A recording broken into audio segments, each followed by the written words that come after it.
Well, look, even if you take it beside the family and just go to other countries, I think one of the problems when you go, whether it be to Italy and Florence and Siena, and you spend time in Tuscany, or you go, even when I got back from Mexico, which is just crazy to think, you taste something different. So, for example, Italian food in America is loaded with salt and sugar. Okay, but if you're in Italy, it's loaded with herbs and cheese, and how you age the cheese and how balsamic vinegar is made. These are natural processes. But here, everything's got to be glazed with sugar and covered and stuff. You come back from Thailand, and food here, they sweeten the Thai food. It's not supposed to be sweet. So I think that has a lot to do with it. And we're putting these additives in because of the perceived perception of what people want. But really, it's because it makes the food more addicting. And you're playing on dopamine and all these things to make food addicting. So Chef, talk a little bit about that. Just let's go fundamentals of why the food is being made this way, which I think will make people more aware of why they should change some of their habits.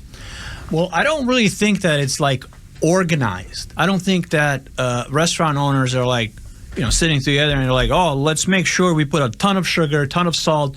They don't really know what they're doing. Yeah. They're just spinning the same thing over and over. And the reason the difference is different, like let's say Italian food in Italy, is number one, again, because of that knowledge that's passed down. Yep. So they're using so many different ingredients, and they let the ingredients speak for themselves. So that's why when they're using Parmesan, you can taste the difference from this Parmesan as opposed to this Parmesan, right? And here we're using cellulose, Romano, which is wood, literally wood.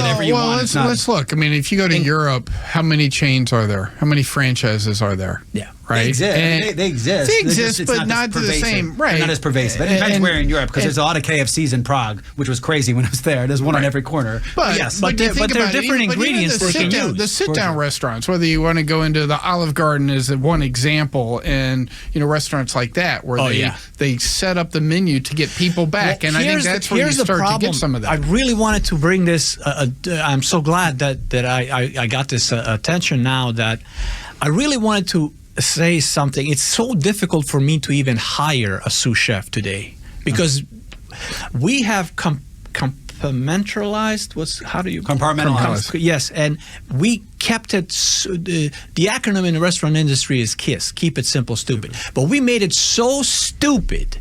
Okay, we made it so stupid that everything is fried these days. Yeah. You know what I mean? So it's like that's the reason why the food is not magical. I mean, I'm not saying in Buckhead, in some of these great restaurants, you're going to have great food, right? Yeah. And some of those preparations took like a whole week to preserve things, to get things. Yeah. You have sous chefs working on one presentation, on one menu.